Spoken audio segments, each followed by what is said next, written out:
pleasure to have as a guest Ray Davenport, who's the Commissioner, Department of Labor and Industry. In fact, you've been Mr. Commissioner before in both the Warner and the Kane administrations, and now back again in the McAuliffe administration, heading up the Department of Labor and Industry.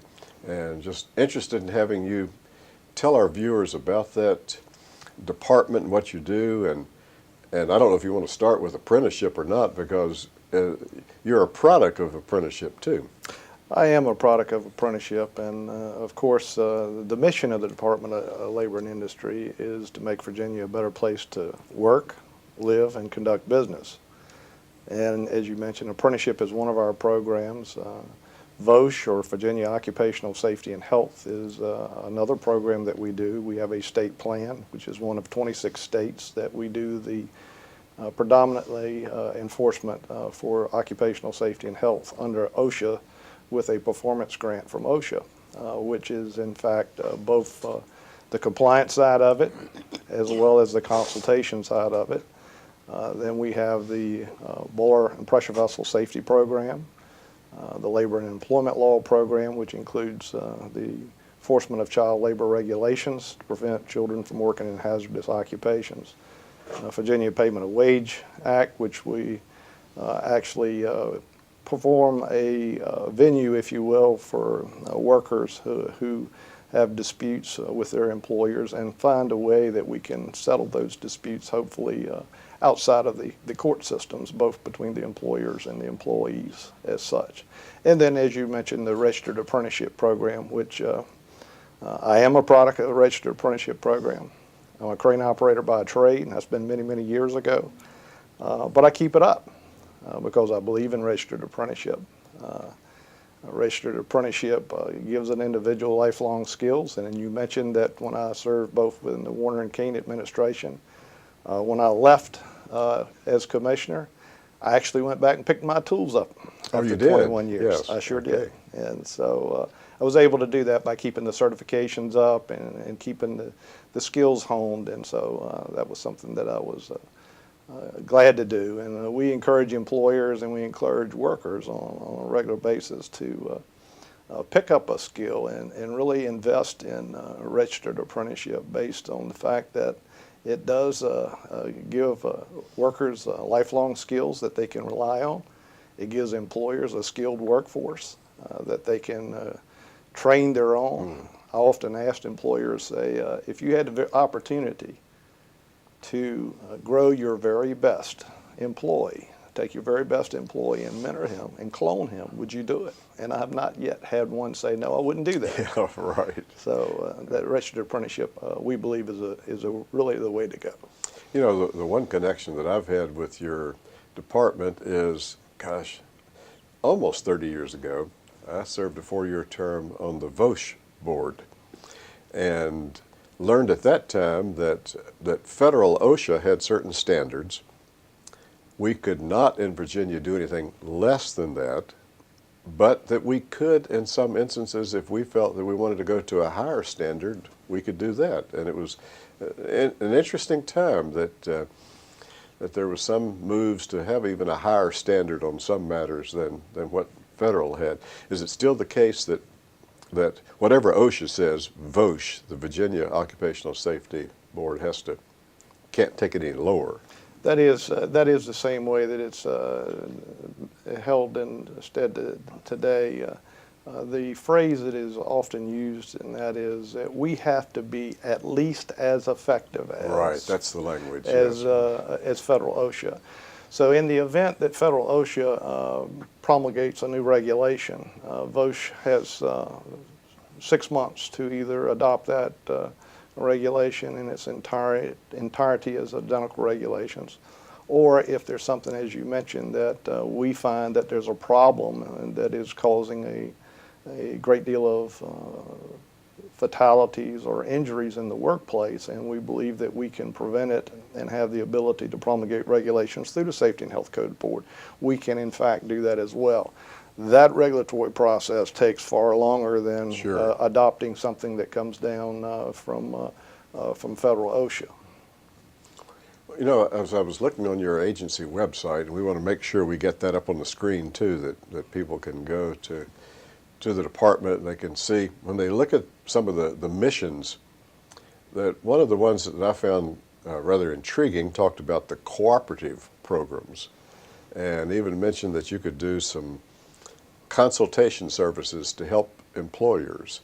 Is that because I think the Department of Labor and Industry is clearly not anti-employer. Absolutely not. And as you point out, the cooperative programs division that we have, and again, that's under the VOSH umbrella, but that's where consultation folks come in. Our compliance officers, as you will, or consultants that will come into an employer's workplace. They will advise them on the standards of occupational safety and health. If it's a machine guarding standard, if it's better to have an engineering control, or if it's better to have some kind of an engineering fix that is out there, they will certainly advise the employer of that and how to go about it.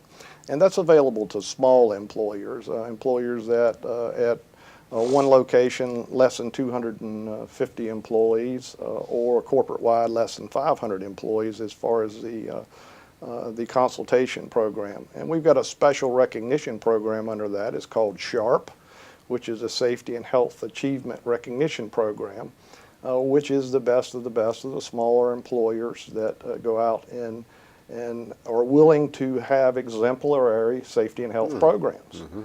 And then we have what we call the Voluntary Protection Program, which is Virginia's piece, again, at Federal OSHA initially started this. We began it in Virginia in 1996.